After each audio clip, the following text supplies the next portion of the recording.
صحابی نے صرف اس وجہ سے اس ٹہنی کو کاٹ دیا کہ یہ آنے والے کو تنگ نہ کرے، کاٹنا تھا۔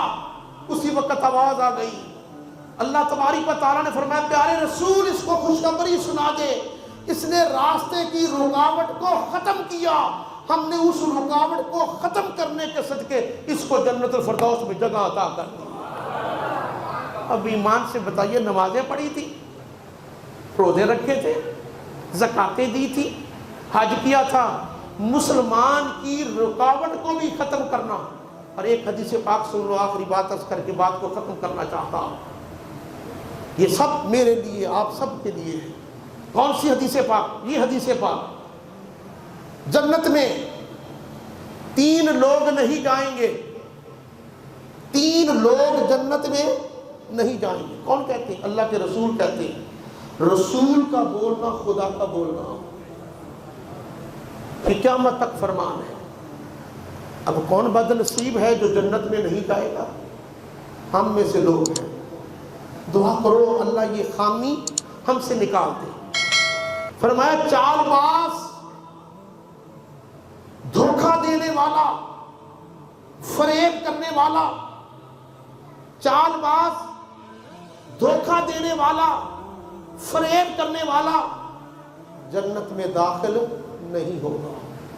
آج مسلمانوں ہم نے تو شیوا بنا لیا، دکان پر بیٹھے تب دھوکہ، تولنے لگے تب دھوکہ، فروٹ بیچنے لگے تب دھوکہ، کوئی کام کرنے لگے تب دھوکہ، کوئی کاروبار کیا تب دھوکہ۔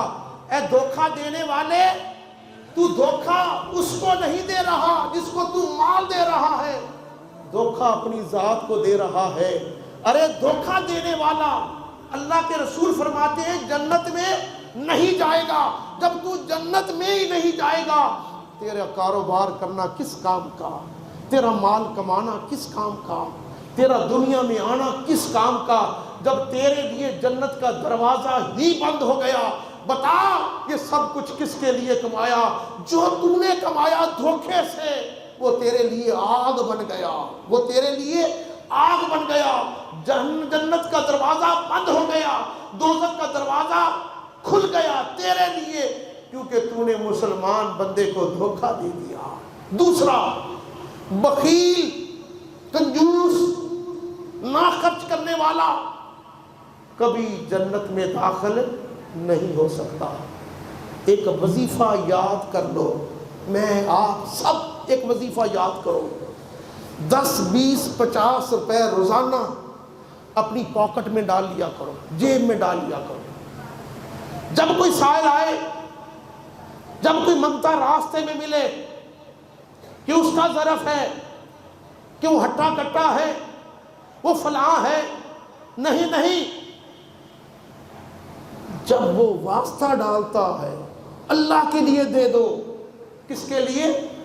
اللہ کے لیے دے دو، پھر نہ دیکھو، اس کو نکالو اپنے ہاتھ سے دے دو، تاکہ بخل ختم ہو جائے گا، ہمارا نام خرچ کرنے والوں میں آ جائے گا۔ تم خرچ کرو گے، تمہاری آخری منزلیں آسان ہو جائیں گی۔ تیسرا کون ہے؟ وہ بھی ہم میں سے ہے۔ ارے اگر نیکی کرتے ہو اس نیکی کو ضائع تو نہ کرو۔ تیسرا کون ہے جو جنت میں نہیں جائے گا؟ احسان جتانے والا جنت میں داخل نہیں ہوگا۔ وہ خدا کے لیے اگر نیکی کر لی، کسی کے کام آ گئے، کسی کے دکھ کا مداوا بن گئے، کسی کی پریشانی دور کر دی، کسی کی محتاجی کو ختم کر دیا، اب اس کو محفل میں جتاؤ تو نہ۔ اب یہ تو نہ کہو کہ میں نے فلاں وقت کے اوپر اس پہ یہ احسان کیا تھا، فلاں وقت پہ یہ احسان کیا تھا، آج یہ میرے سامنے بولنے والا ہے، آج یہ میرے سامنے بولنے والا، یہ کیسے بول سکتا ہے؟ یہ تو احسانوں کے نیچے دبا ہوا ہے۔ ارے شخص سن، ارے بندے سن، جو احسان جتاتا ہے، تجھے اس قابل بنایا کس نے؟ اس مالک نے بنایا۔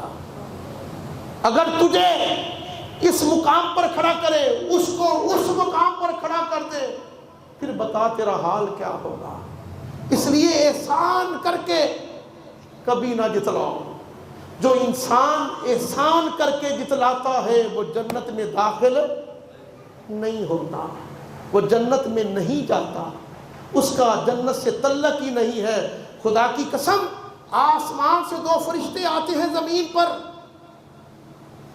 ان کا صرف اتنا ہی کام ہے، آسمان سے زمین پر آئے، جس نے ہاتھ کھولا فرشتہ اس کے لیے ہاتھ اٹھاتا، اللہ اس نے تیری ذات کے لیے ہاتھ کھولا ہے، اس کا رزق زیادہ کر، اس کا رزق زیادہ کر دے۔